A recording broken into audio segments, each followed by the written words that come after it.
इसरो भारत की शान, जिसने अंतरिक्ष के क्षेत्र में न जाने कितनी बार भारत का नाम रोशन किया है। तो आज हम बात करेंगे इसरो के शुरुआत से लेकर इसरो के कुछ प्रमुख मिशन के बारे में। दोस्तों, इसरो की स्थापना डॉक्टर विक्रम साराभाई द्वारा वर्ष 1969 में भारत के स्वतंत्रता दिवस के दिन की गई थी। विक्रम साराभाई को भारत के स्पेस प्रोग्राम का जनक कहा जाता है।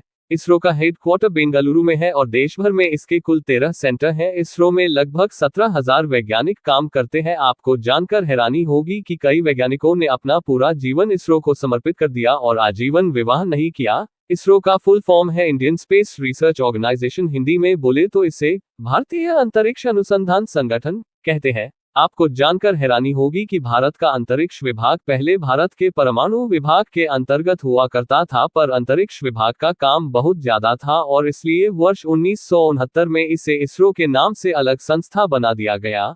अक्टूबर 2016 तक इसरो 100 से भी ज्यादा देशी और विदेशी सैटेलाइट लॉन्च कर चुका है। विदेशी सैटेलाइट्स में कई सैटेलाइट अमेरिका और रूस जैसे बड़े देशों के भी है। विदेशी सैटेलाइट लॉन्च करने से इसरो को 700 करोड़ रुपए से भी ज्यादा की कमाई हुई है। आप लोगों ने चंद्रयान मिशन के बारे में तो सुना ही होगा। चंद्रयान 1 अभियान के तहत इसरो ने एक मानवरहित यान को रिसर्च के लिए चांद की कक्षा में भेजा था। चंद्रयान 1 को 22 अक्टूबर 2008 को सतीश धवन अंतरिक्ष केंद्र से छोड़ा गया और चांद तक पहुंचने में इसे करीब 5 दिन लगे और चांद की कक्षा में स्थापित होने के लिए इसे 15 दिन का समय लगा। वैज्ञानिकों का मानना था कि चंद्रयान 1 तकरीबन 2 साल तक काम करता रहेगा, परंतु दुर्भाग्यवश 10 महीने बाद ही अगस्त 2009 को चंद्रयान से संपर्क टूटने के बाद ही इस मिशन का अंत हो गया। पर अच्छी बात यह रही कि इन 10 महीनों में ही चंद्रयान ने अपना 95% काम पूरा कर लिया था। आपको जानकर खुशी होगी कि चंद्रयान 1 की वजह से ही भारत चांद पर पानी खोजने वाला पहला देश बन गया है। चंद्रयान 1 ने चांद पर मौजूद चट्टानों पर पानी होने के पुख्ता सबूत भेजे थे, जिसे दुनिया की बाकी अंतरिक्ष एजेंसियों ने भी माना था। अब बात कर लेते हैं इसरो के मंगलयान मिशन की। मंगलयान मिशन के तहत इसरो ने 5 नवंबर 2013 को मंगल ग्रह की ओर एक उपग्रह भेजा था, जो 298 दिन की यात्रा के बाद 24 सितंबर 2014 को मंगल की कक्षा में सफलतापूर्वक स्थापित हो गया। आपको बता दें कि मंगलयान के मंगल पर पहुंचने के साथ ही भारत पहले ही प्रयास में मंगल पे पहुंचने वाला पहला देश बन गया। इससे पहले किसी भी देश का पहला मंगल अभियान कामयाब नहीं हुआ था। साथ ही भारत मंगल ग्रह पर पहुंचने वाला एशिया का पहला देश भी है, क्योंकि इससे पहले चीन और जापान अपने मंगल अभियान में असफल रहे थे। अब बात कर लेते हैं इसरो के रॉकेट के बारे में। रॉकेट वो यान होता है जिससे उपग्रहों को छोड़ा जाता है। इसरो के पास 2 प्रमुख रॉकेट हैं, पहला PSLV और दूसरा GSLV।